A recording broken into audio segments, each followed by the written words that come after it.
Helena Duarte was born into privilege, but not freedom. On her wedding day, she ran from an arranged marriage into a stranger's barn and a love that changed everything. But just when happiness seems within reach, danger returns. Before we get into the story, comment below where in the world you are watching from today. The elegant church of St. Anthony was decorated with white roses and silk ribbons for what was supposed to be the wedding of the year. Helena Duarte, 26, stood in the bride's room, staring at her reflection in the full-length mirror. Her wedding dress was beautiful, layers of delicate lace and tiny pearls that had cost more than she cared to know. But the woman staring back at her looked trapped. 5 minutes, darling. Her mother called through the door. Everyone is waiting. Your father says the Monteros are getting impatient. Helena's stomach tightened. The Monteros, one of the richest families in the region, and their son, Eduardo, was waiting at the altar to make her his wife, a marriage arranged by their parents to unite two powerful families. I'll be right out, Helena replied, her voice barely above a whisper. She hadn't even been asked. 6 months ago, her father had simply announced at dinner that she would marry Eduardo Montero. The perfect match, they said. The perfect business. By arrangement.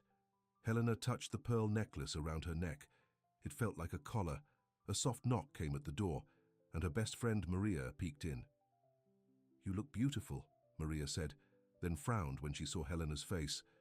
Are you okay? Did you know, Helena said quietly, that Eduardo has never once asked me what I want? Not once in 6 months? Maria looked uncomfortable. He's from an old-fashioned family. Maybe after the wedding.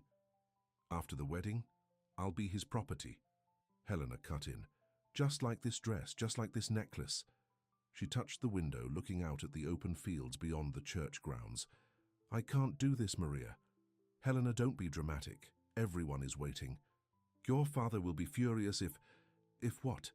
If I don't sell myself for a business deal? Helena's voice grew stronger. I won't do it. The church bells began to ring, signaling it was time. Maria's eyes widened. Helena, please. Think about what you're doing. But Helena had already made up her mind. While Maria was distracted by another knock at the door, Helena slipped out the side window. Her heels sank into the soft grass, but she kicked them off, hitched up her dress, and ran. Behind her she heard shouts, her name being called, but she didn't look back. She ran across the church grounds and into the fields beyond, not caring where she was going. The carefully arranged veil caught on brambles and tore, but Helena kept running. She ran until her lungs burned and her bare feet ached, until the sounds of the church and the wedding party faded behind her. The beautiful countryside, which she'd only ever seen from car windows, stretched out around her. Fields of wheat, dirt paths, and in the distance a line of trees. Dark clouds gathered overhead. Helena knew she needed to find shelter, but she had no idea where she was. She'd never been allowed to explore these lands alone. When the first drops of rain began to fall, Helena spotted a weathered wooden barn at the edge of a wheat field. Lightning flashed across the sky as she ran toward it, the rain now coming down in sheets, plastering her wedding dress to her skin. She pushed open the heavy wooden door, just enough to slip inside. The barn was dimly lit by the grey light filtering through cracks in the walls. It smelled of hay and earth. Helena sank down onto a pile of straw, her legs finally giving out beneath her. What have I done? She whispered to the empty barn. Her family would be furious. Her father's business deal with the Monteros would be ruined. She would be disowned, disgraced. But for the first time in years, she could breathe. The sudden sound of the barn door creaking open made Helena freeze. A tall figure stood silhouetted against the stormy sky, holding a lantern. A man stepped inside, shaking rain from his shoulders. When he raised the lantern, his eyes widened at the sight of her. Soaked to the skin, dressed in white, trembling like a ghost. I'm not supposed to be here, Helena whispered, suddenly ashamed of her impulsive escape. The man, tall, with broad shoulders and a weathered face, stood still for a long moment. His eyes, a deep brown that reminded Helena of rich earth, studied her with surprise but no judgment. Maybe you are, he finally said, his voice deep and calm. He set the lantern down on a wooden crate and slowly approached, as if afraid she might bolt like a frightened animal. When he was a few feet away, he knelt down to be at her level. "I'm Tomas Vieira," he said. "This is my farm, and you look like you could use some help." Helena tried to speak, but a sob escaped instead. All the emotions she'd been holding back, fear, relief, uncertainty, came flooding out. To her surprise, Tomas didn't seem bothered by her tears. He simply waited. "I'm Helena," she finally managed. "Helena Duarte." Recognition flickered in his eyes. "From the Duarte family? The one that owns the shipping company?" Helena nodded miserably. "The very same." "You're a long way from home," Tomas observed, "and dressed for—" He didn't finish the sentence, but his eyes took in her bedraggled wedding gown. "I ran away," Helena admitted. "From my wedding." Thunder crashed outside, making her jump. Tomas glanced toward the door. "This storm isn't letting up anytime soon," he said. "My house is just across the field. You'll catch your death out here in those wet clothes." Helena hesitated. She didn't know this man, but something in his steady gaze made her trust him more than any of the polished businessmen her father had surrounded her with all her life. "I don't have anywhere else to go," she admitted. Tomas nodded, as if that settled matters. He stood up and offered her his hand. "Then come with me." Helena took his hand, surprised by the warmth and strength in it. His palm was calloused, the hand of someone who worked with the earth. Nothing like Eduardo's smooth, manicured hands that had never known a day's labor. Tomas draped his jacket over her shoulders and picked up the lantern. "Stay close," he said, as they stepped back out into the rain. They ran across the muddy field, Helena clutching his jacket around her and struggling to keep up in her sodden wedding dress. Finally, they reached a modest farmhouse with a covered porch. It wasn't large or fancy like her family's mansion, but something about it felt immediately welcoming. Inside, warm light spilled from oil lamps. A fireplace crackled in what looked like a living room. The furniture was simple but sturdy, handmade, Helena guessed. "Wait here," Tomas said, disappearing down a hallway. He returned moments later with a towel and what looked like women's clothing. "These were my mother's," he explained, handing them to her. "They might be a bit big, but they're dry. The bathroom is down the hall to the right." Helena thanked him and went to change. The simple cotton dress was indeed too large, but it was warm and dry. When she emerged, Tomas was in the kitchen, putting a kettle on an old-fashioned stove. "Tea. We'll help with the chill," he said, not turning around. "Sit by the fire, make yourself comfortable." Helena did as he suggested, sinking into a worn armchair near the fireplace. For the first time since her mad dash from the church, she had a moment to think about what she'd done. By now, everyone would know she'd run away. Her father would be beside himself with rage. The Monteros would be humiliated. And Eduardo— Helena realized she didn't actually care what Eduardo thought. He'd never once asked what she wanted. Never once considered her feelings in any of this. Tomas returned with 2 mugs of tea and handed one to her before sitting in the chair opposite. "Thank you," Helena said, wrapping her hands around the warm mug. "For the tea, for the clothes, for not asking questions." "Sometimes questions can wait," Tomas replied simply. "When someone shows up looking like you did, the first thing they need is warmth and safety. Questions come later." They sat in silence for a while, listening to the rain pounding on the roof and the crackling of the fire. It was a comfortable silence, something Helena wasn't used to. In her world, silence was always filled with meaningless chatter or business talk. "I don't even know where I am," Helena finally said with a small, embarrassed laugh. "You're about 15 miles from town," Tomas told her. "My farm sits between your family's estate and the Rocha properties." "I've never been out this way before," Helena admitted. "My father doesn't approve of me wandering around the countryside alone." Tomas nodded but didn't comment. Instead, he asked, "Are you hungry?" Helena realized she hadn't eaten all day. She'd been too nervous about the wedding. "Yes," she admitted. "Very." Tomas stood. "I'm no chef, but I can make a decent soup. It'll help warm you up." Helena watched as he moved around the kitchen with easy confidence. There was something refreshing about his straightforward manner. He didn't try to impress her or treat her like a delicate flower, the way men in her social circle did. "Can I help?" she asked, standing up. Tomas looked surprised but nodded. You can chop these vegetables if you'd like. Helena approached the counter, eyeing the knife and vegetables uncertainly. I should probably tell you, I've never actually cooked before. We have a chef. Instead of laughing at her, Tomas simply showed her how to hold the knife safely and how to cut the carrots into even pieces. There's a first time for everything, he said. As they worked side by side, Helena found herself telling him about the wedding she'd fled, about Eduardo, who saw her as an accessory to his perfect life, about her father, who saw her as a business asset to be traded for better connections with the Montero family. I didn't even get a proposal, she said bitterly. Just an announcement. At dinner one night. Helena, you're marrying Eduardo Montero in 6 months, like I was a parcel being delivered. Tomas listened without interrupting, stirring the soup and occasionally adding herbs from jars on a shelf. I know it sounds childish, Helena continued. Poor little rich girl, running away from a wealthy husband and a life of luxury. But I couldn't breathe. I felt like I was disappearing.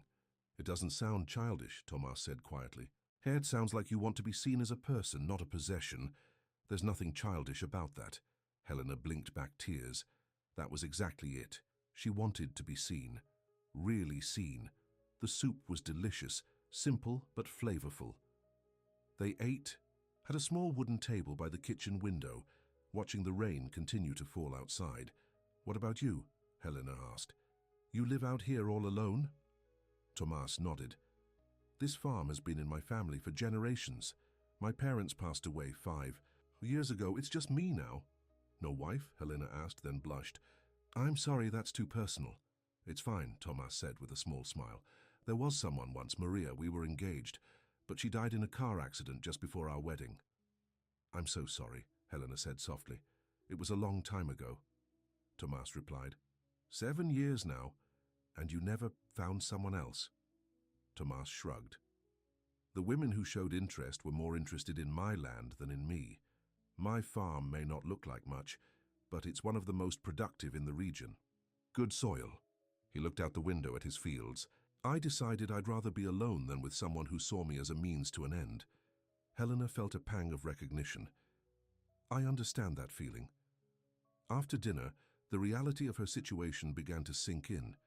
She had nowhere to go. She couldn't return home, not tonight anyway. Not with her father's anger still fresh. As if reading her thoughts, Tomas said, You can stay here tonight. I have a spare room. Tomorrow, when the storm has passed, we can figure out what's next. Thank you, Helena said, meaning it more than he could know. I don't want to impose. You're not imposing, Tomas assured her. It's nice to have company. For a change. He showed her to a small but clean bedroom with a patchwork quilt on the bed and simple curtains at the window. It was my mother's sewing room, he explained. After she died, I put a bed in here for when my cousin visits from the city. It's lovely, Helena said sincerely. After the oppressive grandeur of her family's mansion, the simple room felt peaceful. Tomas wished her good night and left her. Alone. Helena sat on the edge of the bed, trying to process everything that had happened. This morning, she'd been preparing to marry a man she didn't love. Tonight, she was in a stranger's farmhouse wearing a dead woman's dress with no idea what tomorrow would bring. Yet somehow she felt more at peace than she had in months. She slept deeply that night, lulled by the sound of rain on the roof and the distant rumble of thunder. When she woke, sunlight was streaming through the curtains. For a moment she was disoriented, but then the events of the previous day came rushing back.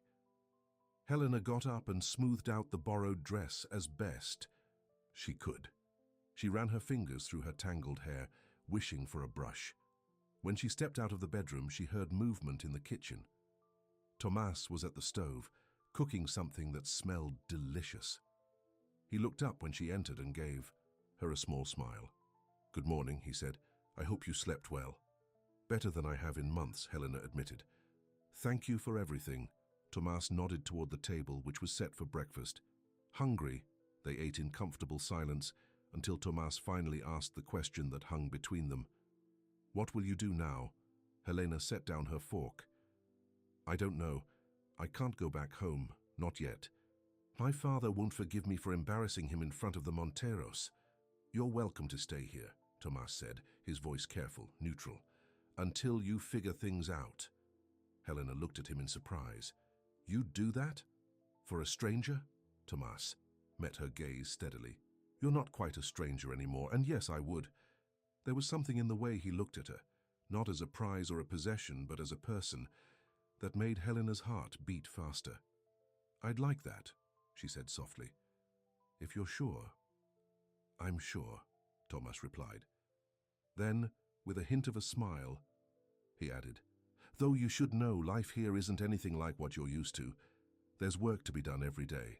The farm doesn't run itself. I can learn, Helena said with more confidence than she felt.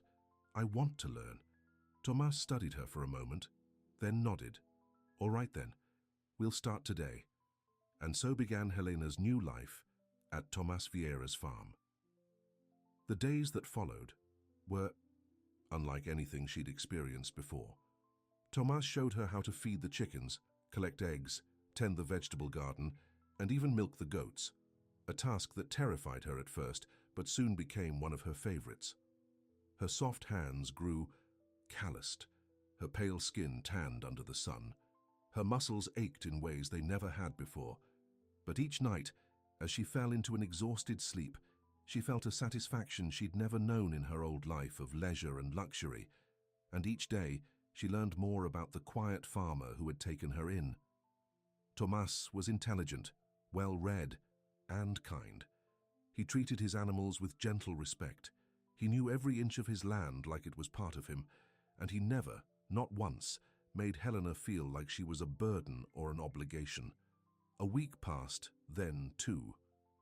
Helena's family made no attempt to find her, which didn't surprise her. Her father's pride would prevent him from searching for a daughter who had humiliated him publicly. He would wait for her to come crawling back, begging forgiveness. But Helena had no intention of crawling back. For the first time in her life, she was making her own choices, learning to stand on her own 2 feet. One evening, as they sat on the porch watching the sunset, Tomas turned to her with an unusually serious expression. Helena, he said quietly, I need to ask you something. Her heart skipped a beat. What is it? Tomas took a deep breath. If it's not too soon to ask, will you marry me instead? Helena stared at him, speechless. Not for my land, he continued quickly. Not for my name. Just to give you a life that's finally yours. And maybe mine too. Helena felt tears spring to her eyes. In just 2 weeks, this man had shown her more respect, more consideration than Eduardo had in 6 months of their engagement. But marriage? Again so soon, Tomas, she said gently. I don't know what to say. You don't have to answer now, he assured her. I know it's sudden. I know we barely know each other. But Helena, his voice grew softer. I've never met anyone like you. Someone who sees me, really sees me. Not my farm, not what I can provide, just me. Helena understood exactly what he meant, because Tomas saw her the same way, as herself, not as Helena Duarte, heiress to the Duarte fortune. Can I think about it, she asked. Tomas nodded, his expression revealing nothing of his feelings. Of course, take all the time you need. That night, Helena lay awake, her mind racing. Marriage to Tomas would mean a complete break from her old life, from her family's wealth and influence, from everything she'd ever known. But it would also mean a life with a man who valued her for herself, who asked what she wanted instead of telling her. Who saw her, really saw her. As dawn broke across the fields, Helena made her decision. She would tell Tomas yes. Yes, she would marry him instead. But before she could find him to give her answer, a car came roaring up the dirt driveway to the farmhouse. Helena looked out the window and felt her blood run cold. It was her father's black Mercedes, and stepping out of it were her parents and Eduardo Montero. They had found her, and they had come to take her back. Helena's heart pounded as she watched. Her father, mother, and Eduardo step out of the gleaming black Mercedes. Her father's face was set in a hard, angry expression she knew all too well. Her mother looked anxious, constantly glancing at her father as if gauging his mood. And Eduardo looked more annoyed than heartbroken, like Helena had inconvenienced him rather than left him at the altar. "They found me," Helena whispered, backing away from the window. She hadn't heard Tomas come up behind her, but suddenly he was there, his steady presence calming her racing pulse. "You don't have to see them if you don't want to," he said quietly. "This is my property. I can send them away." Helena took a deep breath. Part of her wanted to hide to let Tomas handle this confrontation, but she knew this moment would come eventually. Better to face it now on her terms with Tomas beside her.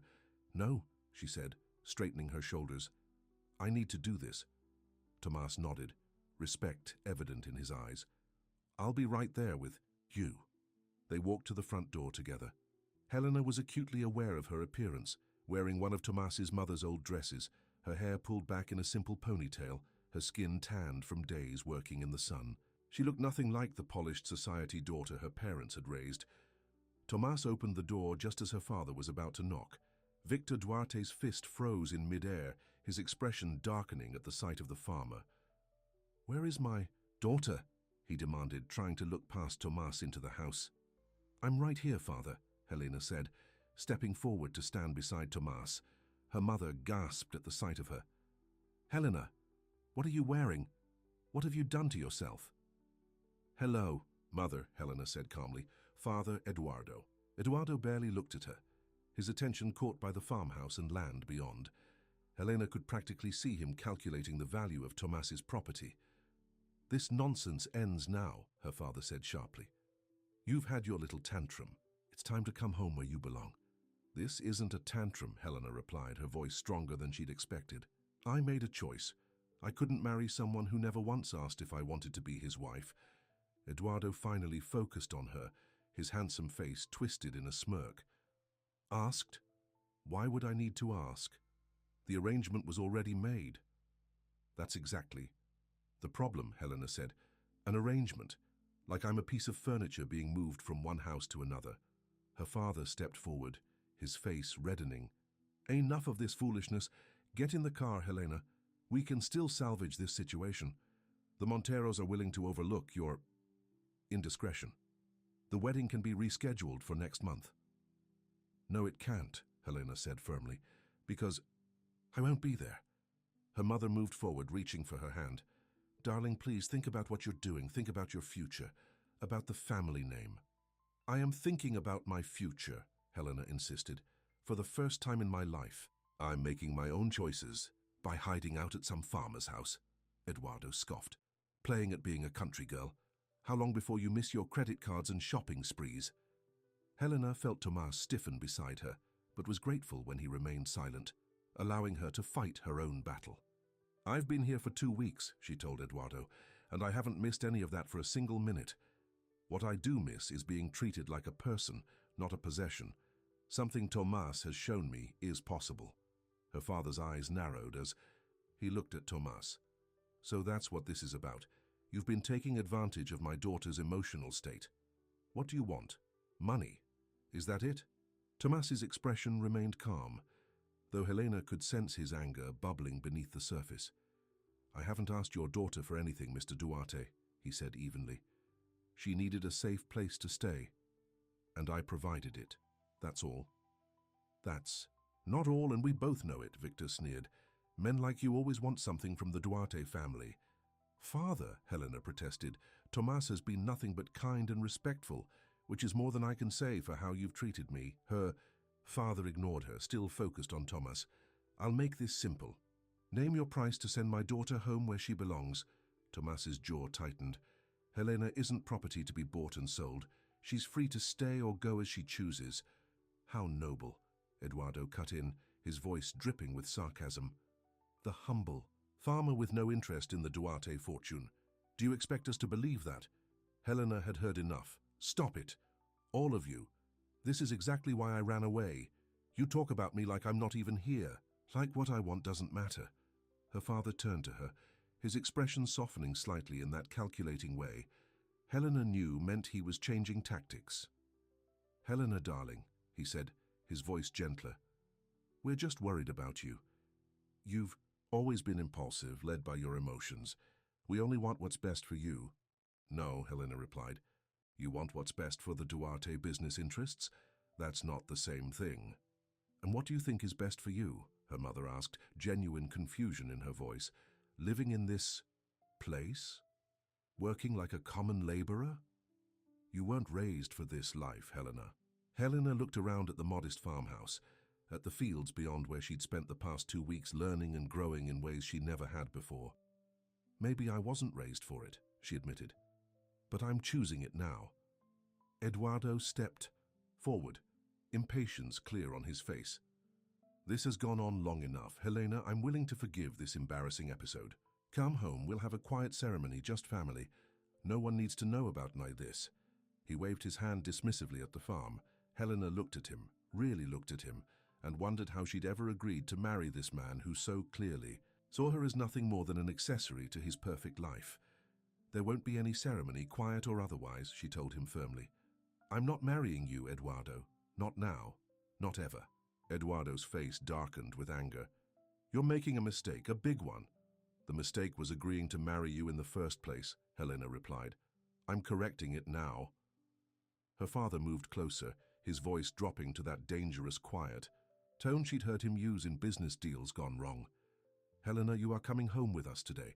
This childish rebellion ends now. Think about what you're throwing away. The Duarte name, your inheritance, everything.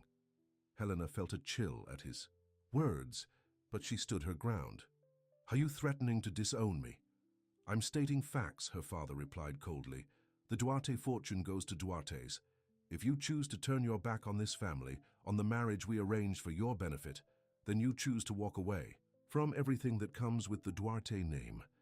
Helena felt Tomas's hand touch her back gently, a silent show of support. She took strength from it.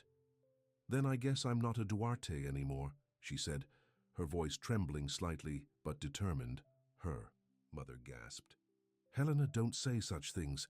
Victor, tell her you don't mean it. But Helena could see in her father's eyes that he absolutely meant it. It wasn't an idle threat. It was an ultimatum. You have a choice to make, her father said, right now. Come home with us.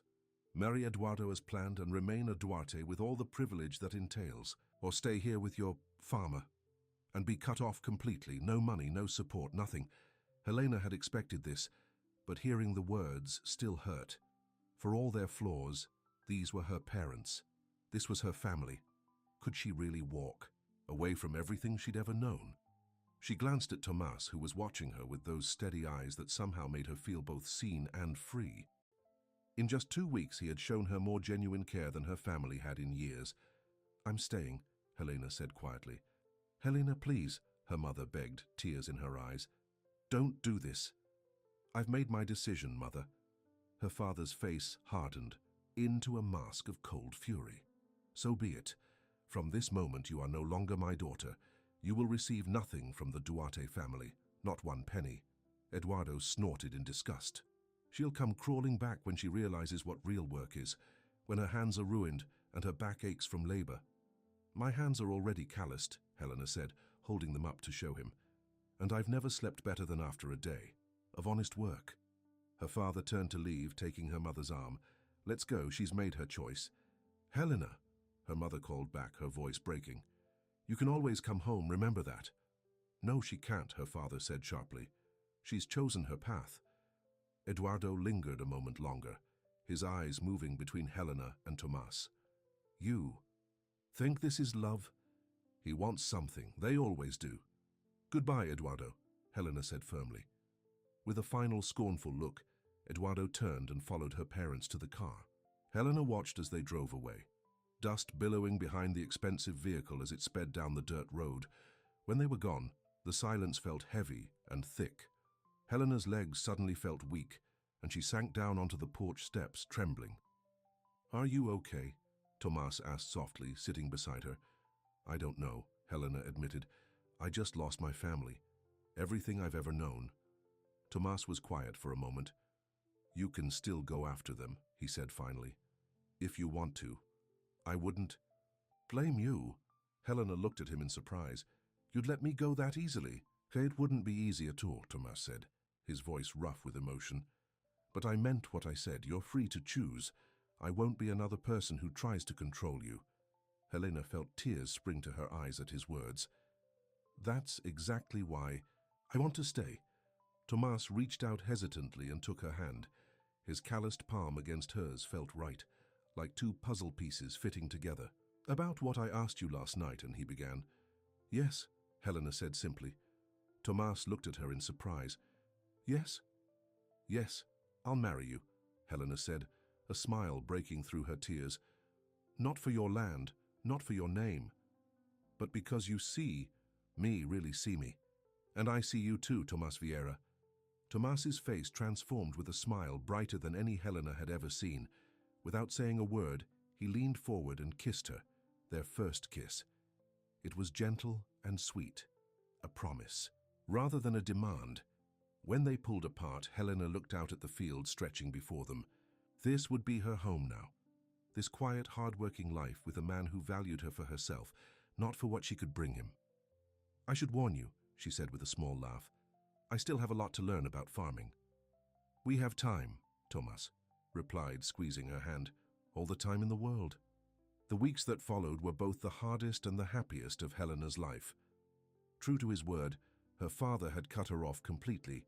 Her bank accounts were closed, her credit cards cancelled. She had nothing but the clothes Tomas's mother had left behind, and the wedding dress she'd arrived in, which she'd decided to cut up and repurpose into curtains for the farmhouse kitchen. But with each passing day, Helena found herself caring less about the luxuries she'd left behind. She threw herself into learning everything she could about the farm. Tomas was a patient teacher, never making her feel stupid for not knowing things that were second nature to him. She learned to make bread from scratch, to preserve vegetables from the garden, to predict the weather by watching the sky. Her body grew stronger, her mind clearer. At night, she and Tomas would sit on the porch talking for hours about books, dreams, and plans for the future. They decided on a simple wedding, just the two of them, with Tomas's cousin Pedro as a witness. Helena wore a plain white dress she'd sewn herself, with wildflowers in her hair instead of the diamond tiara that had been planned for her wedding to Eduardo. Life settled into a rhythm of hard work and simple pleasures. Helena had never known she could be so happy with so little. The only shadow on her happiness was the complete silence from her family. Despite everything, she missed her mother. She'd sent a letter announcing her marriage to Tomas, but had received no reply. 3. Months after their wedding, Helena was in town buying supplies when she ran into Maria, her old friend from her previous life. "Helena!" Maria exclaimed, embracing her. "I've been so worried about you, no one would tell me what happened after you ran away." They sat at a small cafe, and Helena told Maria everything. The farm, Tomas, their simple wedding. "You look different," Maria said, studying her. "Happier, more alive somehow." Helena smiled. "I am happy. Happier than I ever thought possible." "Your father is still furious," Maria told her. "He's forbidden anyone from mentioning your name, but your mother, she asks about you when he's not around." Helena felt a pang in her heart. "I miss her. And Eduardo," Maria continued, lowering her voice, "he's already engaged to someone else. Karina Rocha. Her family owns the properties that border your husband's farm, I think." Helena wasn't surprised. Eduardo hadn't loved her any more than she'd loved him. Their engagement had always been about business. "I hope they'll be happy," she said sincerely. "You really don't regret it?" Maria asked, genuine curiosity in her voice. "Giving up everything?" Helena thought about the question. "I didn't give up everything," she said finally. "I just traded one life for another, and I got the better deal." When Helena returned to the farm that afternoon, she found Tomas working in the fields. For a moment, she just watched him, his strong back, his careful hands, the way he moved with purpose and care. He looked up and saw her, his face breaking into that smile that still made her heart skip. He walked over to her, wiping sweat from his brow. "How was town?" he asked, kissing her lightly. "Good," Helena replied. "I ran into my old friend Maria." "And how was that?" "Strange," Helena admitted. "Like looking back at a different life, a different me." Tomas nodded, understanding in his eyes. "Do you miss it?" That life? Helena shook her head. Not for a second. She told him about Eduardo's new engagement to Carina Rocha, whose family owned the neighboring properties. The Rochas, Tomas said thoughtfully. They've been trying to buy my land for years. Eduardo probably sees it as a way to eventually get his hands on this farm too. Would you ever sell? Helena asked. Tomas looked around at the fields his family had worked for generations. Never. This land is part of me, part of us now. Helena smiled, taking his hand and placing it on her stomach. About that. There might be another part of us coming soon. Tomas's eyes widened. Are you? Helena nodded, her eyes filling with happy tears. I'm pregnant. Tomas let out a joyful shout, lifting Helena off her feet and spinning her around. When he set her down, his own eyes were wet with tears. A baby, he whispered, his hand gentle on her still flat stomach. Our baby. Our family, Helena corrected, leaning up to kiss him. That night, as they lay in bed making plans for the nursery, Helena felt a contentment so deep it almost scared her. How had she gotten so lucky? Running away from her wedding had been the most impulsive thing she'd ever done, but it had led her here, to true love, to a real home, to a future brighter than any she could have imagined in her old life. I love you, she whispered to Tomas in the darkness. Thank you for asking me to marry you instead. Tomas pulled her closer. Thank you for saying yes. 6 months into her pregnancy, Helena was working in the vegetable garden when she heard a car coming up the driveway. Visitors were rare at the farm, especially on weekdays. She stood up carefully, one hand supporting her growing belly, and shaded her eyes against the sun. It wasn't Tomas's truck. He'd gone to the feed store and wouldn't be back for another hour. It wasn't Pedro's old Jeep either. This was a sleek, expensive car that reminded her of her old life. As it came closer, Helena recognized it with a jolt. Her mother's silver Bentley. The car stopped, and Helena held her breath as the driver's door opened. Her mother stepped out, looking as elegant and put together as always in a designer dress and pearls.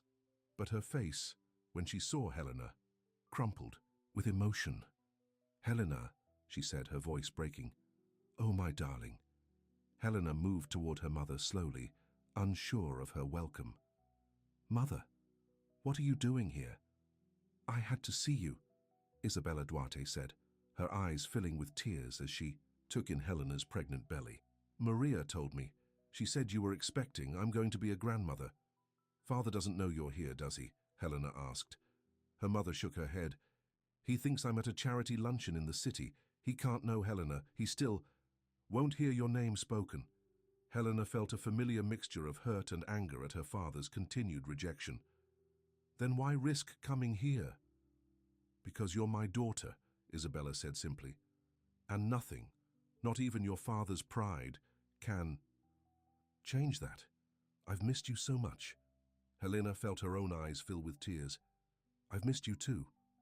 Isabella stepped closer, hesitantly reaching out to touch Helena's rounded stomach. May I? Helena nodded, placing her mother's hand where the baby had been kicking. Isabella gasped when she felt the movement. Active, little one, she said, with a watery smile. Just like you were. It's a boy, Helena told her. We found out last week. A grandson, Isabella whispered. Oh, Helena. They moved to the porch, sitting in the rocking chairs Helena and Tomas had made together. Isabella looked out at the farm with new eyes. It's beautiful here, she admitted. Peaceful. Different from what I expected. What did you expect? Helena asked. I don't know. Something less. Your father convinced me you were suffering, living in poverty. Helena laughed. We're not rich, not by Duarte standards, but we have everything we need. The farm does well. Tomas is an excellent farmer, and I'm learning. You look unhappy, Isabella said, studying her daughter's face. Truly happy. I am, Helena confirmed. Happier than I ever thought possible, Isabella sighed. I wish your father could see that. Could see you, but he's so stubborn, so convinced he knows what's best for everyone. And you, Helena asked? What do you think is best, Mother? Isabella was quiet for a moment. I think I was wrong. We were wrong. To try to force you into a marriage you didn't want. I see that now. Those were words Helena had never expected to hear from either of her parents. She reached out and took her mother's hand. Thank you for saying that. They talked for hours, catching up on all the months they'd been apart.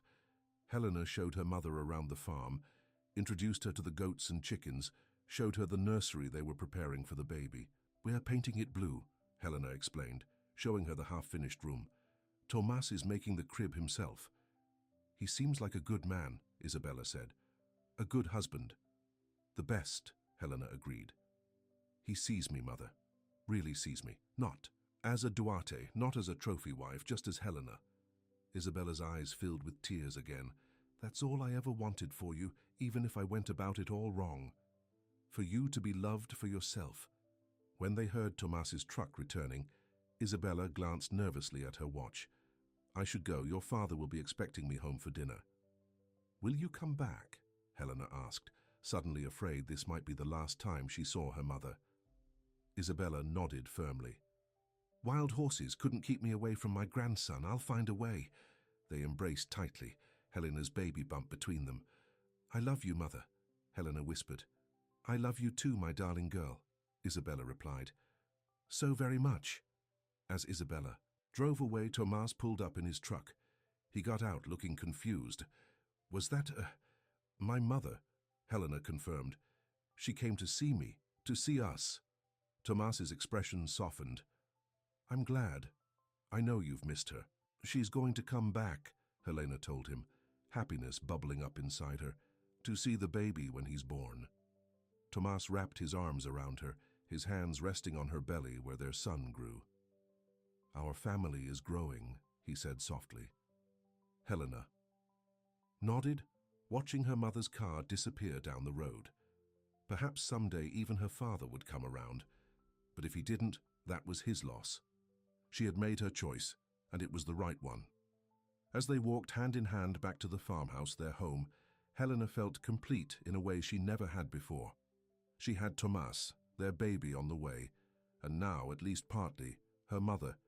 Back in her life, she had run away from a wedding, but in doing so she had run toward her true destiny, toward real love, toward a man who had asked that life-changing question, will you marry me instead? And Helena had said yes. But their story wasn't over yet. As Helena would soon discover, her father wasn't finished fighting for control of her life or Tomas's farm. And Eduardo Montero, now engaged to Karina Rocha, had his eyes set on the valuable land that had been in the Vieira family for generations.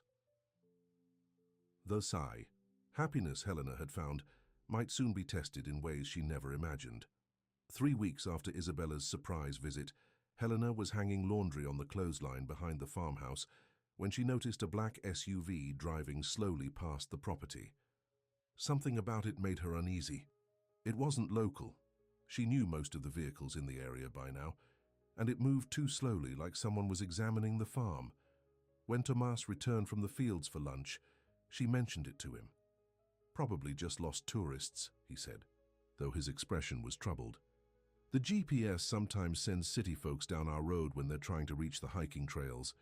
Helena nodded but couldn't shake her feeling of unease.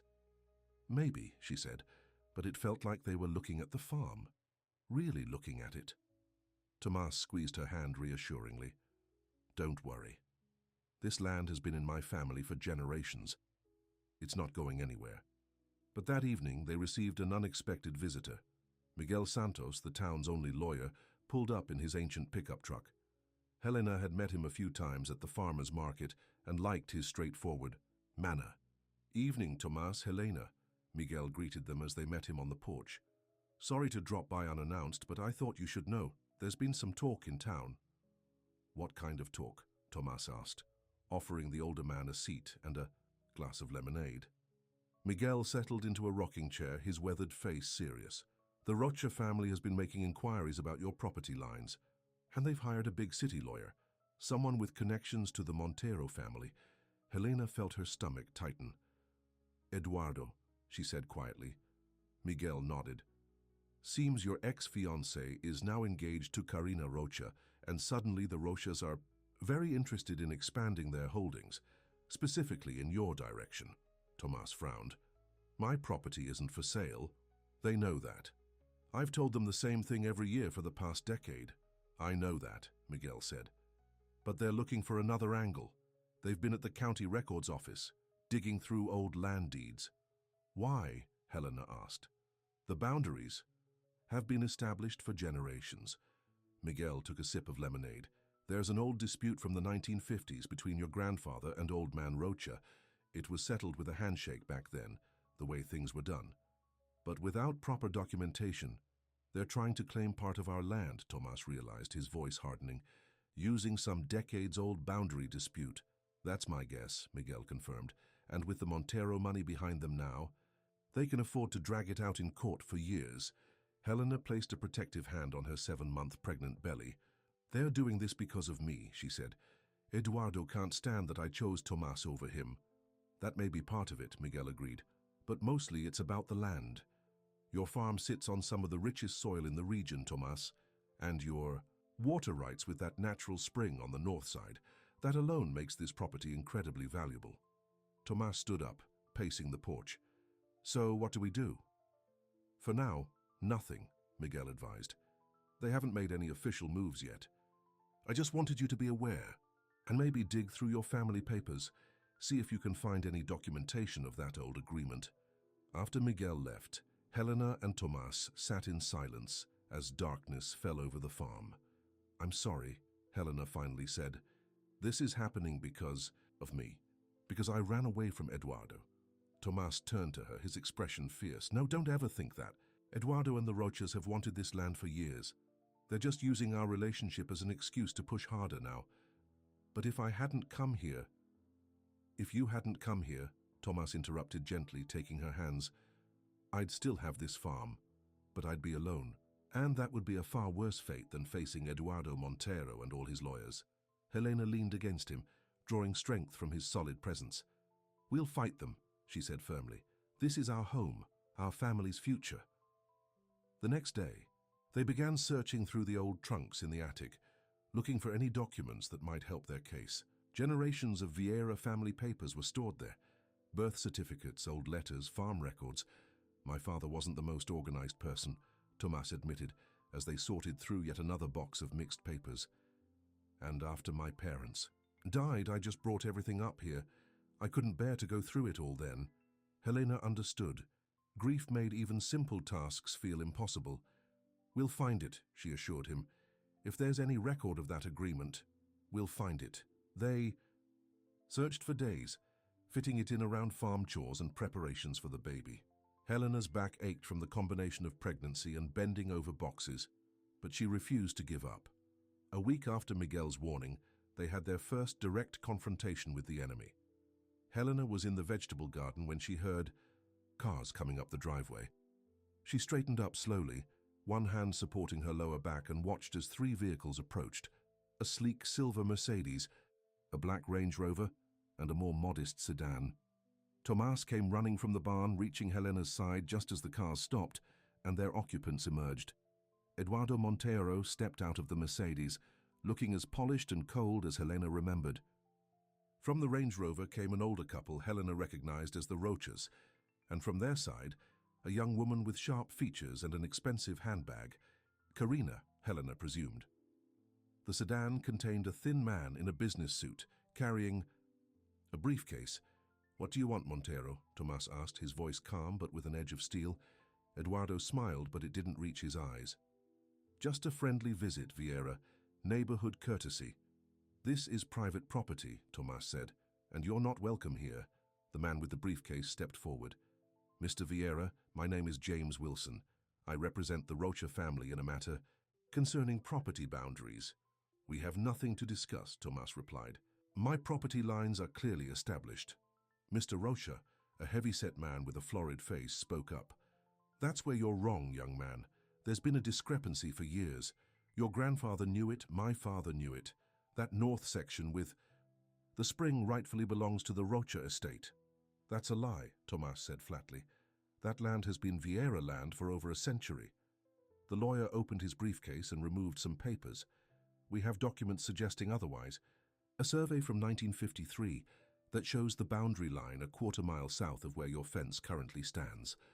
Helena felt her blood run cold. That section of the farm contained not only the valuable spring, but also some of their best grazing land. Karina. Rocha stepped forward, linking her arm with Eduardo's. "We're just trying to correct a historical oversight," she said with false sweetness.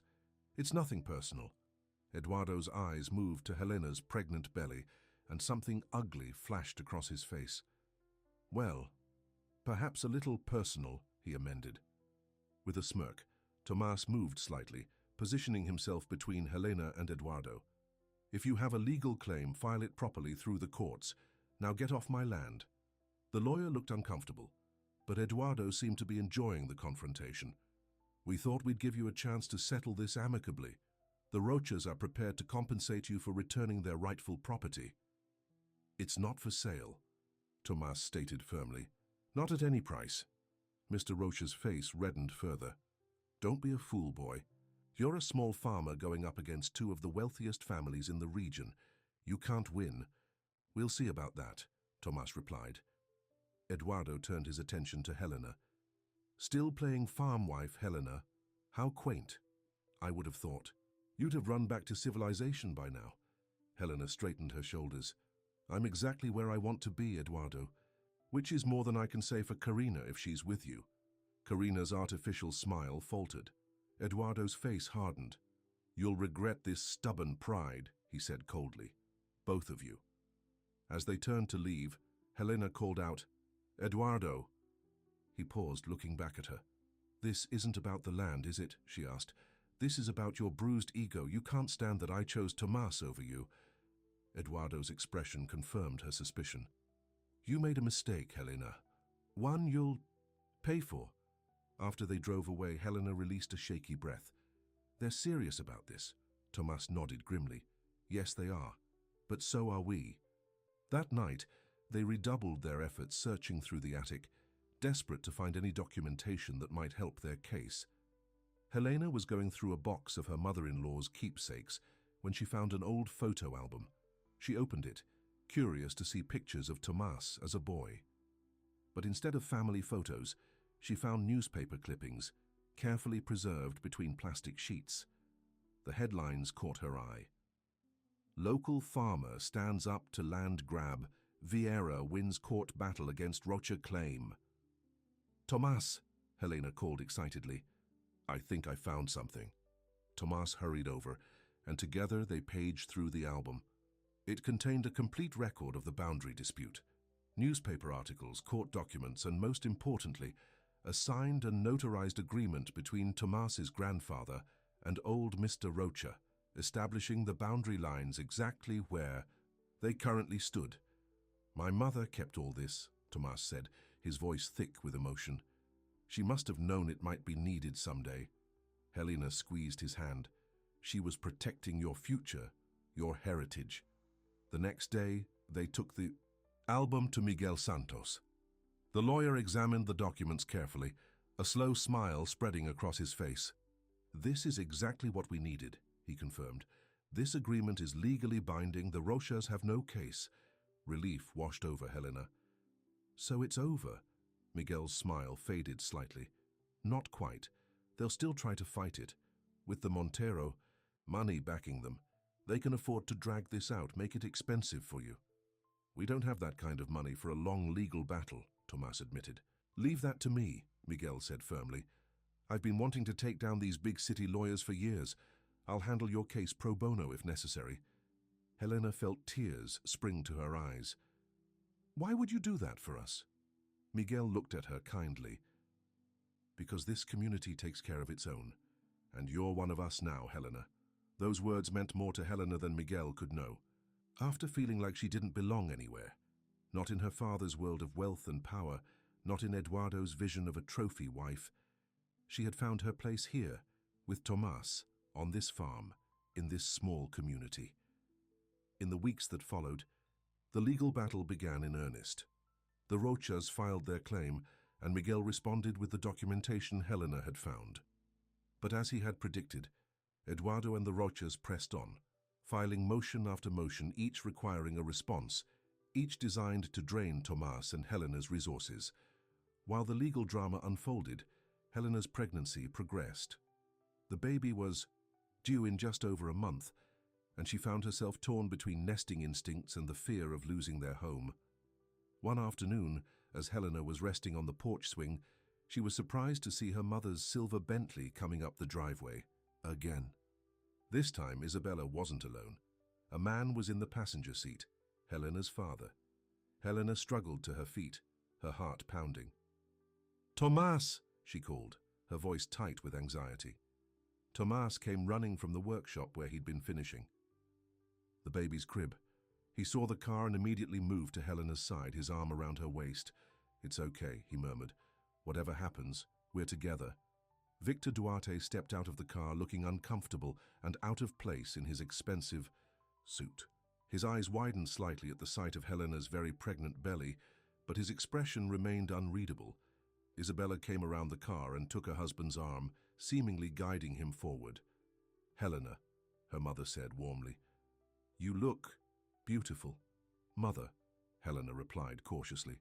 "Father, this is unexpected."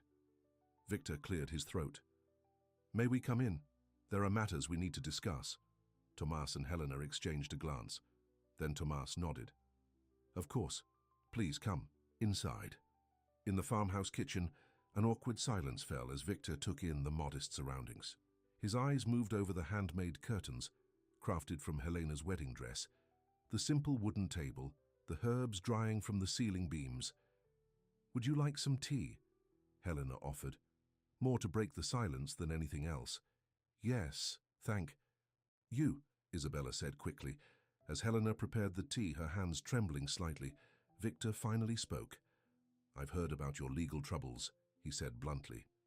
"The Rochas and Eduardo Montero are trying to take your land." Tomas nodded. "They are, but we have documentation proving our rightful ownership." "Documentation isn't always enough," Victor replied. "Not when you're up against that kind of money and influence." Helena set the teapot on the table with more force than necessary. "Is that why you're here? To tell us we can't win? That we should give up?" Victor's eyes met hers, and for the first time, Helena saw something other than coldness there. "No," he said quietly. "I'm here to help you win." Helena stared at her father in disbelief. "What?" Isabella smiled, reaching across the table to squeeze Helena's hand. "Your father has had a change of heart, darling." Victor shifted uncomfortably in his chair. "I wouldn't go that far," he muttered. Then, more clearly, "Eduardo came to me, boasting about how he was going to ruin you both. Take your land, leave you with nothing." "And that bothered you?" Helena asked, unable to keep the skepticism from her voice. "You're my daughter," Victor said, as if that explained everything. "Whatever disagreements we've had, you're still Duarte, and no one threatens my family." Helena didn't know what to say.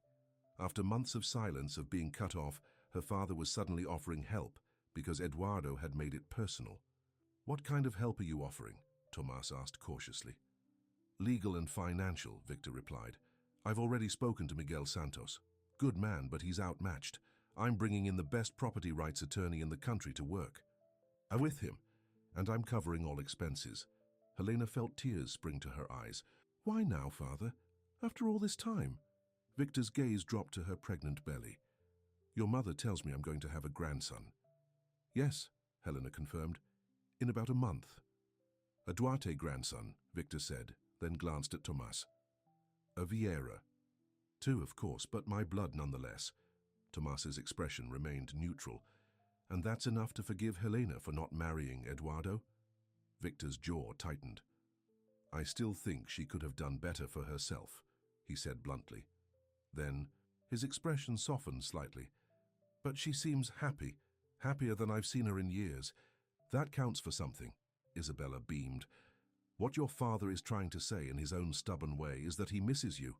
We both do, and we want to be part of your lives, yours and the baby's." Helena felt torn between lingering hurt and a desperate desire to believe her parents wanted reconciliation. "And my marriage to Tomas?" "Is your choice," Victor said stiffly. I may not have approved of how it happened, but it's done. You're his wife now. It wasn't exactly a warm acceptance, but from her father it was significant. And the help you're offering, Tomas said, does it come with strings attached? Victor's eyes narrowed. Only one. You beat Eduardo Montero and the Rochas. You keep your land. You don't let them win. That's a condition we can live with, Tomas said, the ghost of a smile touching his lips. Victor nodded sharply, then reached into his jacket pocket and removed an envelope. This is a cashier's check to cover immediate legal expenses. The attorneys will be in touch tomorrow. As he set the envelope on the table, his hand hesitated. Then, in a gesture that shocked Helena, he reached across and briefly touched her arm. You look well, he said gruffly. Farming suits you. It was as close to an apology as Victor Duarte had ever come. Helena felt tears streaming down her face. Thank you, Father, she whispered. After her parents left, with promises from Isabella to return soon with baby gifts, Helena and Tomas sat together on the porch swing trying to process what had just happened. Do you trust him? Tomas asked gently. Helena considered the question. I trust that he wants to beat Eduardo, she said finally, and right now that's enough. With the Duarte resources now backing them, the legal battle took a dramatic turn. Victor's high-powered attorneys filed countersuits, motions to dismiss, and demands for sanctions against the Rochas lawyers for pursuing a frivolous claim. 2 weeks later, Eduardo and the Rochas made their first misstep. Frustrated by the new legal firepower aligned against them, they attempted to force the issue by sending surveyors onto Tomas's land without permission. Tomas caught them red-handed, marking new boundary lines well within his property. He called the sheriff, who removed the trespassers and filed a report. Victor's lawyers immediately filed for a restraining order, which the judge granted. The tide had turned, but Eduardo wasn't done yet. One night, just a week before Helena's due date, they were awakened by the frantic barking of their dog, Max. Tomas got up to investigate and smelled smoke. Helena, he shouted, rushing back to the bedroom. Fire! We need to get out now. Helena struggled out of bed, her huge belly making movement difficult. Tomas helped her down the stairs and out the front door, where they turned to see flames engulfing the barn. The animals, Helena cried. Stay here, Tomas ordered, running toward the burning structure. Helena watched in terror as Tomas disappeared into the smoke. Neighbors began to arrive, alerted by the glow in the night sky. Someone had called the volunteer fire department, and sirens wailed in the distance. Tomas emerged from the barn leading the terrified horses, then went back in for the goats. Helena held her breath each time he disappeared, praying he would come out safely. When all the animals were accounted for, Tomas collapsed on the grass beside Helena, coughing from the smoke he'd inhaled. Are you okay? She asked frantically, checking him for burns. He nodded, unable to speak, his eyes fixed on the barn as the fire department arrived and began battling the blaze. By morning, the barn was a smoldering ruin. The house had been spared, but the loss of the barn, with all the feed, equipment, and winter supplies inside, was devastating. The fire chief approached them as they sat wrapped in blankets, watching the firefighters finish their work. It wasn't an accident, he said grimly. We found evidence of accelerant. Someone set this fire deliberately. Helena's hand tightened around Tomas's. Eduardo, she whispered. Tomas's face was grim. We can't prove it. Maybe we can, said a voice behind them. They turned to see Sheriff Martinez holding a plastic evidence bag. Inside was a silver cufflink with the Montero family crest. Found this near where the fire started, the sheriff said. Expensive piece, not the kind of thing many people around here would own. Helena felt a grim satisfaction. Eduardo never could keep track of his cufflinks, she said. He was always losing them. The sheriff nodded. I'm going to pay Mr. Montero a visit. In the meantime, you two should get some rest. This kind of stress isn't good for the baby. But rest wasn't possible. The community rallied around them, bringing food, offering help to clean up and rebuild. Tomas worked from dawn until dusk, clearing debris, salvaging what could be saved. Helena tried to help, but her pregnancy limited what she could do. Frustration and worry gnawed at her. What if Eduardo tried again? What if next time it was the house? What if the baby came while everything was in chaos? Her fears about the baby, at least, proved prescient. That night, as they finally lay down to sleep in their smoke-smelling house, Helena felt the first contraction. "Tomas," she gasped, clutching her belly. "It's time." The hospital was 30 minutes away on good roads, but a heavy rain had started, turning the dirt road from their farm into a muddy mess. Tomas helped Helena to the truck, his face tight with worry. "Hang on," he urged as they bumped down the rutted driveway. "Just hang on. We'll get there." But halfway to town, the truck's headlights illuminated a fallen tree blocking the road. Tomas slammed on the brakes, the truck sliding in the mud, before coming to a stop just short of the massive trunk. "No, no, no," he muttered, punching the steering. "Wheel in frustration." Helena moaned as another contraction hit, stronger than the last. "Tomas, I don't think we're going to make it to the hospital." Tomas looked at her in alarm. "Just breathe, Helena, I'll figure something out." He tried his cell phone, but there was no signal, not unusual in this remote area, especially during storms. He got out of the truck to see if there was any way around the tree, but the ditches on either side were too deep. When he got back in, soaked to the skin, Helena was panting through another contraction. "They're coming faster," she gasped. "I'll turn around," Tomas decided. "Try to find another route." But as he started to execute a three-point turn, the truck's wheels spun in the deepening mud. They were stuck. Tomas looked at Helena. Real fear in his eyes for the first time. "I'll have to go for help," he said. "The Rodriguez farm is about a mile back. I can run there, use their phone." Helena grabbed his arm as another contraction ripped through her. "Don't leave me," she pleaded. "The baby's coming now." Tomas paled. "Here in the truck?" Helena nodded, unable to speak through the pain. "Okay," Tomas said, taking a deep breath. "Okay, we can do this." He helped Helena into the back seat where she'd have more room, then grabbed the emergency blankets from under the seat. His hands were shaking, but his voice remained steady. "My mother was a midwife," he told Helena. "I used to help her sometimes with the animals. The principle is the same." Helena would have laughed if she weren't in so much pain. "I'm not a cow, Tomas." "No," he agreed, stroking her hair. "You're much braver." The next hour was a blur of pain and fear for Helena. The contractions came faster and stronger, and Tomas did his best to coach her through them. Outside, the storm raged, rain lashing against the windows, thunder crashing overhead. "I can see the head," Tomas exclaimed suddenly. "Helena, you're doing it! One more big push!" Helena gathered her remaining strength and pushed with everything she had. There was a moment of searing pain, and then release. A tiny cry filled the truck cab. "It's a boy," Tomas said, his voice breaking. "Our son, he's perfect." He wrapped the baby in a clean blanket and placed him on Helena's chest.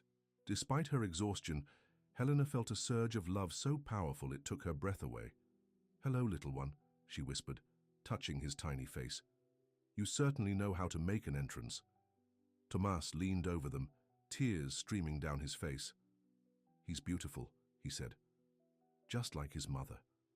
In that moment, with the storm still raging outside but their tiny family complete inside the stranded truck, Helena knew that no matter what challenges lay ahead, Eduardo, the farm, her father's tentative reconciliation, they would face them.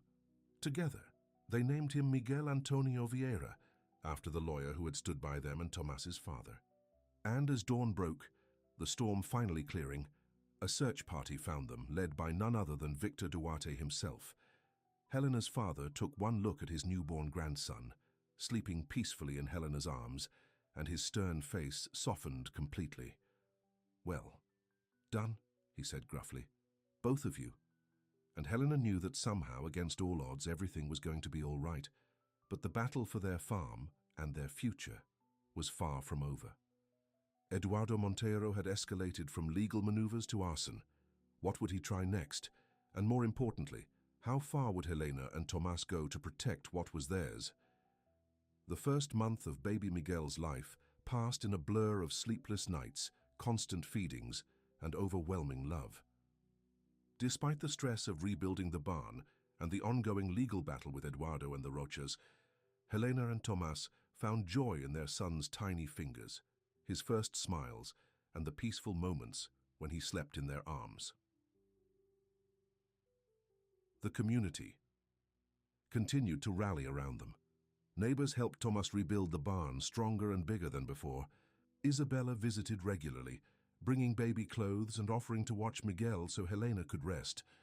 Even Victor made occasional appearances, awkward but determined to be part of his grandson's life. But the shadow of Eduardo Montero's vendetta hung over their happiness. Though he had been questioned about the fire, there wasn't enough evidence to charge him. The silver cufflink was circumstantial. Eduardo claimed he hadn't worn those cufflinks in months, that they must have been stolen to frame him. One afternoon, while Tomas was working in the fields, Helena sat on the porch rocking Miguel to sleep. She looked up to see a familiar silver Mercedes coming up the driveway. Her arms tightened protectively around her son as Eduardo stepped out of the car alone. "What are you doing here?" Helena called, not rising from her seat. "You're violating the restraining order." Eduardo approached the porch, stopping at the bottom of the steps, his eyes fixed on the baby in her arms. "So this is the heir to the mighty Vieira farm," he said with a sneer. "Doesn't look like much." Helena's protective instincts flared. "Stay away from my son, and get off our property before I call the sheriff."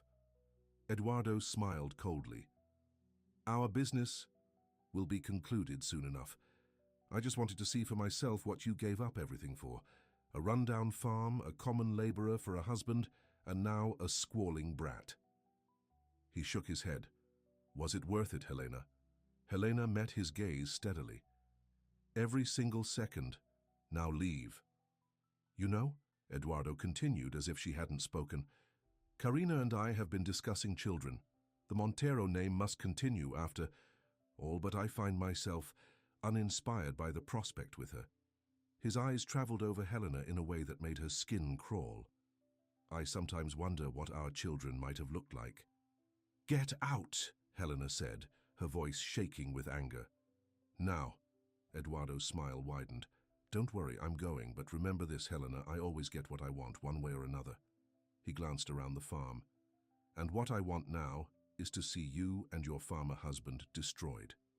He turned and walked back to his car with casual confidence. Helena watched him drive away, her heart pounding with fear and rage. When Tomas returned from the fields, she told him about Eduardo's visit. "We need to tell the sheriff," Tomas said immediately. "He violated the restraining order." "It would be my word against his," Helena pointed out. "He'd say I invited him, or that he never came at all." Tomas ran a hand through his hair in frustration. "Then we need to be more careful. No one stays alone, especially with Miguel." Helena nodded, kissing her son's forehead. "I won't let him anywhere near our baby." That night, they installed new locks on all the doors and windows. Tomas brought Max, their farm dog, to sleep in the house instead of the barn. They were taking no chances with their family's safety. The next morning, they received a phone call from Miguel Santos with good news. The judge had reviewed all the evidence in the boundary dispute and ruled entirely in their favor. The Rochas' claim was dismissed, and they were ordered to pay Tomas's legal fees. "We won," Helena said, hugging Tomas tightly when he hung up the phone. "It's over." But Tomas's expression remained troubled. "It's not over," he said quietly. "Not with Eduardo. The land was just an excuse. He wants revenge." Helena knew he was right. Eduardo's visit had made that clear. This wasn't about business anymore. It was personal. Their fears were confirmed when Miguel called again later that day. The Rochas had sold their property, all of it, to Eduardo Montero. He now owned all the land surrounding the Vieira farm. "He's trying to box us in," Tomas realized. "Control access to our farm, maybe even our water supply." Helena felt cold dread settle in her stomach. "What can we do?" "I don't know," Tomas admitted. "But we'll figure it out, together." 2 days later, Isabella arrived for her usual visit, but she wasn't alone. Victor was with her, and he looked uncharacteristically worried. "We need to talk," he said without preamble. "I've heard troubling news." They sat around the kitchen table while Isabella held baby Miguel, cooing to him softly. "Eduardo Montero has been meeting with members of the town council," Victor explained. "He's pushing for a new road development that would require the use of eminent domain." "Eminent domain?" Helena repeated. They can't just take our land. Not all of it, Victor clarified. But they could force you to sell a portion for public use. The proposed road would cut right through your farm, essentially splitting it in two. Tomas's face darkened. That would ruin us. We couldn't operate effectively with the farm divided. Which is exactly what Eduardo wants, Victor said grimly. He's offering to fund the entire project, presenting it as a gift to the community. Many on the council are in favor. It would create jobs, improve access to the outlying areas. There are other routes they could take, Tomas argued. Routes that wouldn't destroy a working farm. Victor nodded.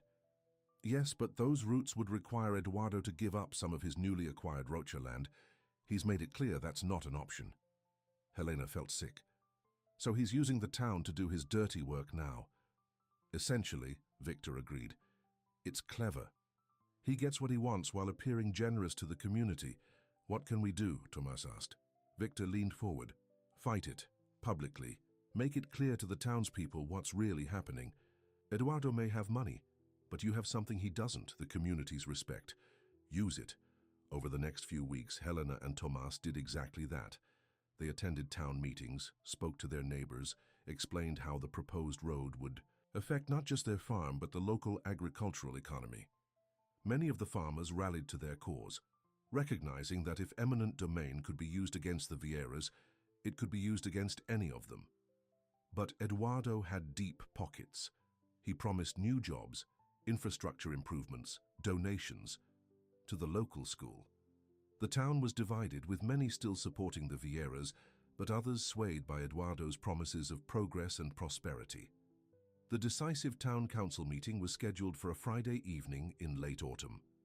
Helena and Tomas arranged for Isabella to watch Miguel while they attended, knowing this could determine their future. The town hall was packed, with supporters on both sides. Eduardo sat near the front, Karina beside him, both dressed impeccably. He barely glanced at Helena and Tomas when they entered. The meeting began with the council chairman explaining the proposal. Maps were displayed showing the planned road cutting directly through the Vieira farm. The council would hear arguments from both sides before voting. Eduardo spoke first, all charm and confidence.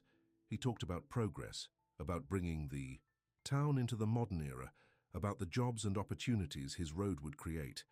He never once mentioned his personal vendetta against the Vieiras. When it was Tomas's turn to speak, he stood tall and proud. My family has farmed this land for 5 generations, he began. We've weathered droughts, floods, and economic downturns. Through it all, this farm has remained productive, contributing to this community's well-being. He showed how the road would disrupt not just his farm, but the natural water flow in the area, potentially causing problems for other farmers downstream. He presented alternative routes that would be less damaging. This isn't about progress, Tomas concluded. It's about one man's determination to destroy a family farm out of personal spite.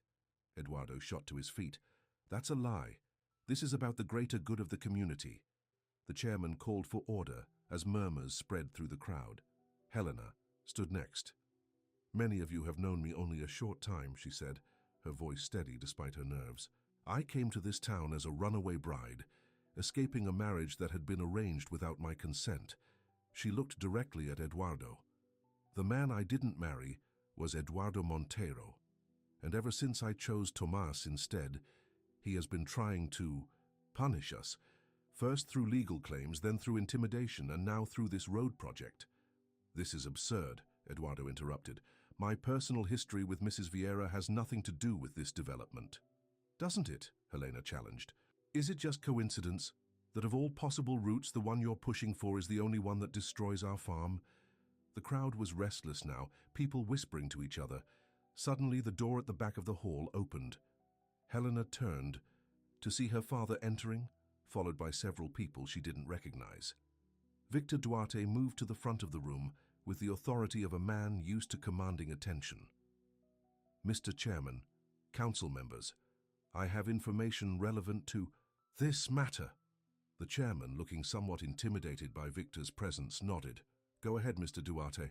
I've had my people investigating Mr. Monteiro's proposed development, Victor said, and we've uncovered some troubling facts. He gestured to the people who had entered with him. These are environmental experts who have conducted studies of the area. They found that the proposed road would disrupt sensitive wetlands, potentially violating federal environmental regulations. One of the experts stepped forward, presenting technical data showing the environmental impact. Building this road would require extensive permits that could take years to obtain if they're granted at all, the woman explained. Eduardo's face had gone pale. This is a delaying tactic, he protested. The Duartes are just protecting their daughter's interests. My daughter's interests are her own concern, Victor replied coolly. I'm here as a businessman who recognizes a poorly conceived project, one that appears designed not for public benefit, but for personal revenge. He turned to the council. I'm prepared to offer an alternative. My company will fund a road improvement project that follows the eastern route, away from the Vieira farm and the sensitive wetlands, at no cost to the town. All I ask is that you reject Mr. Montero's proposal. The room erupted in excited conversation. Eduardo was on his feet, shouting about interference and manipulation, but few were listening to him now. The chairman struggled to restore order. When the vote finally came, it was decisive.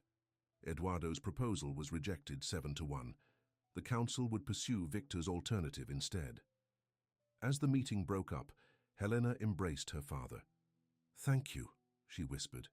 Victor looked uncomfortable with the display of emotion but patted her back awkwardly. "No one threatens my family," he said gruffly, "not even when they make choices I disagree with." Across the room, Eduardo was watching. "Them?" His face contorted with fury.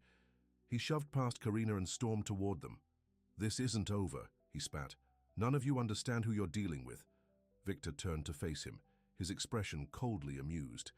"I understand exactly who I'm dealing with. A spoiled boy who can't handle rejection. Go home, Montero, you've lost." "Not yet," Eduardo hissed. He looked at Helena with such hatred that she instinctively stepped back. "Not yet." He stalked out, leaving Karina to hurry after him, her face flushed with embarrassment. Tomas put his arm around Helena. "Let's go home to our son."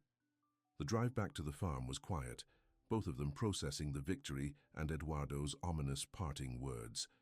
As they turned down their driveway, Helena gasped. "Tomas, look!" The farmhouse windows glowed with light when they should have been dark except for the porch light they'd left on for their return. "Something's wrong," Tomas said, accelerating. "Your mother should have put Miguel to bed hours ago." They rushed into the house to find Isabella sitting in the living room, her face pale and frightened. Victor, who had followed them home, pushed past to reach his wife. "Isabella? What's happened?" "She took him," Isabella whispered, tears streaming down her face. "I'm so sorry, I only stepped into the kitchen for a minute. When I came back, she was gone, and so was Miguel." "Who?" Helena demanded, her heart pounding with terror. "Who took our baby?" "Karina Rocha," Isabella said. "Eduardo's fiancée. She said if you wanted to see your son again, you need to sign over the farm to Eduardo. Tonight." Helena felt the world tilt beneath her feet. Tomas caught her as her knees buckled. "We need to call the sheriff," Tomas said, his voice tight with controlled panic. "Already done," Isabella said. "They're looking for her, but—" "But what?" Helena asked. "She left this." Isabella handed them a note. "It says if you involve the police, you'll never see Miguel again." Helena read the note, her hands shaking.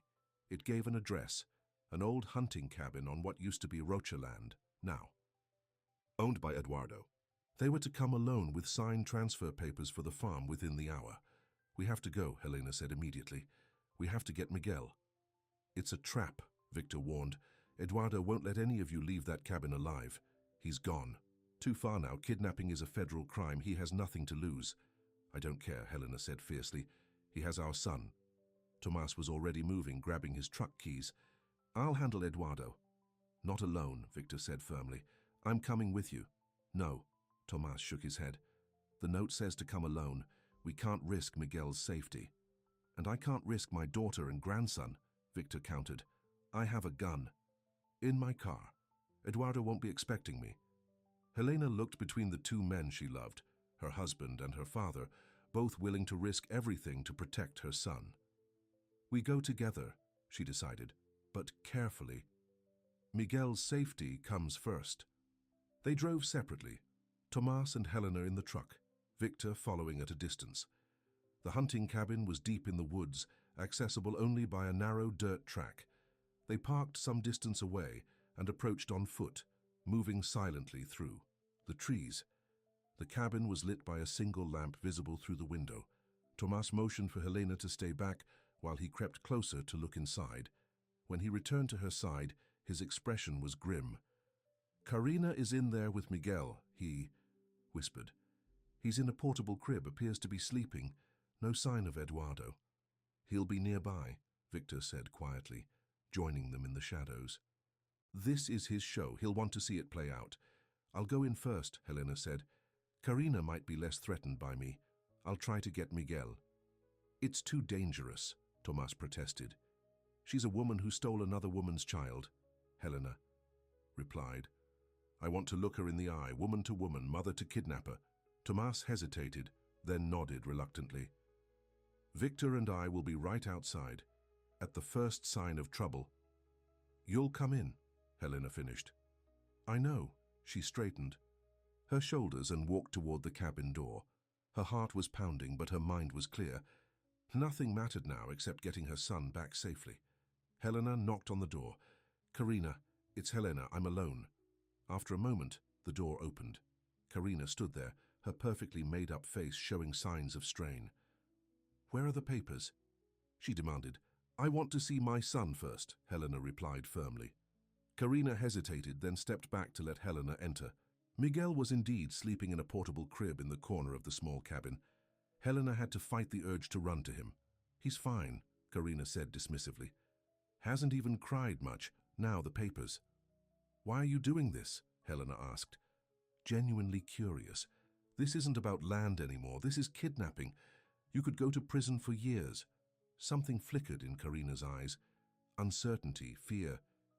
"It wasn't supposed to go this far," she admitted.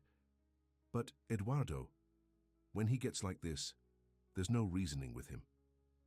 "Where is he now?" "Outside, watching the road," Karina said. "He wanted to be sure you came alone." Helena took a step toward Miguel. "You don't have to do this, Karina. You can still walk away. Tell the police Eduardo forced you. It's not too late." Karina's hand moved to her purse on the table, extracting a small pistol. "It is too late. Now the papers." Helena froze. "I didn't bring them." "What?" Karina's voice rose in panic. "Eduardo will what?" came a cold voice from the doorway. Eduardo stood there, his expensive clothes dirty from the woods, his face twisted with anger. "I told you she'd try something, Karina. You're too trusting." He entered the cabin, closing the door behind him. "Where's your farmer husband, Helena? Hiding in the woods?" "I came alone," Helena lied. "As instructed." Eduardo laughed harshly. "Of course you did. And I'm supposed to believe that?" He moved to the crib, looking down at the sleeping baby. "He does look like you. That's something. At least—" "Don't touch him," Helena said, her voice low and dangerous. Eduardo's eyes gleamed with malice. "Or what? You're not exactly in a position to make demands." He turned to Karina. "Watch her. I'll check outside for her husband. He's here somewhere." As Eduardo moved toward the door, Helena saw her chance. She lunged toward the crib, putting herself between Eduardo and her son. "Karina, stop her!" Eduardo shouted. But Karina hesitated, the gun wavering in her hand. "Eduardo, this has gone too far. It's a baby, for God's sake." "Give me that," Eduardo snarled, reaching for the gun. In the struggle between them, the gun went off. Eduardo staggered back, a look of shock on his face as a red stain spread across his expensive shirt. The cabin door burst open as Tomas and Victor rushed in, alerted by the gunshot. Karina dropped, the gun sinking to her knees beside Eduardo. "I didn't mean to," she was saying over and over. "It was an accident." Helena grabbed Miguel from the crib, clutching him to her chest as he woke and began to cry. Tomas was instantly at her side, his arms around both of them. Victor picked up the fallen gun, keeping it trained on Eduardo and Karina. "Helena, Tomas, take Miguel outside. I'll handle this until the sheriff arrives." "You called the sheriff?" Karina asked, her voice hollow. "Of course we did," Victor replied. "You kidnapped my grandson." Eduardo was pressing his hand to his wound, his face pale. "This isn't over," he managed to say, though his voice was weak. "I'll still destroy you all." "No, Eduardo," Helena said, looking down at him with pity rather than fear. "It is over. It was over the moment I ran away from our wedding. You just couldn't accept it." She turned away from him, carrying her son out of the cabin and into the clean night air. Tomas followed, his arm around her waist. "Is he okay?" Tomas asked anxiously, touching Miguel's cheek. Helena examined their son carefully in the moonlight. "He seems fine, just scared and confused." She kissed Miguel's forehead. "It's okay, sweet boy. Mama and Papa are here now." They stood together. Under the stars, a family reunited, as sirens wailed in the distance. 1 year later, Helena sat on the porch swing of the farmhouse, watching Tomas chase 1-year-old Miguel across the lawn. Her son's delighted giggles filled the air as his little legs carried him in a wobbly run away from his father. The past year had brought many changes. Eduardo had survived his gunshot wound, but faced kidnapping charges. His legal team had managed to get him a plea deal, 5 years in prison instead of 20. Karina had cooperated with the prosecution, receiving probation in exchange for her testimony. The Montero family had been disgraced by the scandal. Eduardo's father had died of a heart attack shortly after his son's sentencing, leaving the family business in disarray. The Rocha properties Eduardo had purchased were now on the market at a fraction of what he'd paid. But the biggest change had been in Helena's relationship with her parents. Victor and Isabella had purchased the old Miller place down the road, a modest house where they now spent weekends to be close to their grandson. Victor still ran his business empire during the week, but he was different now, softer somehow, more willing to listen. The sound of another vehicle coming up the driveway drew Helena's attention. Her parents' car pulled up and Isabella emerged with a picnic basket. "There's my beautiful grandson," she called as Miguel spotted her and changed course, running toward his grandmother with outstretched arms. Victor got out more slowly, still not entirely comfortable in casual clothes, but making an effort. He nodded to Tomas, who was catching his breath after the chase. "Good crop this year?" Victor asked, looking out at the fields. "The best yet," Tomas confirmed. "That new irrigation system you suggested is making a difference." Helena smiled, watching the two men walk toward the fields together, discussing farming techniques. Who would have thought her father would develop an interest in agriculture? But Miguel had changed everything. Opened hearts, healed wounds, brought her family together in ways she'd never imagined possible. Isabella joined Helena on the porch swing, bouncing Miguel on her knee. "He's getting so big," she said proudly, "and he looks more like you every day." "Poor child," Helena joked. "Don't say that," Isabella scolded gently. "You're beautiful, and more importantly, you're happy." She looked at her daughter closely. "You are happy, aren't you? No regrets?" Helena looked out at her life, the farm she now helped run with confidence, the husband who loved and respected her, the son who filled her days with joy, and even her parents, finally accepting her choices. "Not a single one," she said truthfully. "Running away from that wedding was the best decision I ever made." Isabella squeezed her hand. "And saying yes when Tomas asked you to marry him instead?"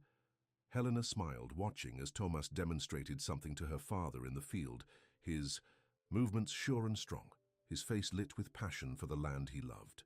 "That," Helena said softly, "was destiny." As if feeling her gaze, Tomas looked up and smiled at her. That same smile that had warmed her heart on that rainy night when she'd first stumbled into his barn, a runaway bride with nowhere to go. He'd offered her shelter then. But what he'd really given her was a home, and when he'd asked, "Will you marry me instead?" he'd offered her a choice, the first real choice she'd ever been given. Choosing him had brought her here, to this perfect moment on a porch swing, watching. The sun set over fields that would someday belong to their son, surrounded by family that had been broken but was now healing. Helena couldn't imagine a happier ending to her story, or a better beginning to the rest of their lives. The end.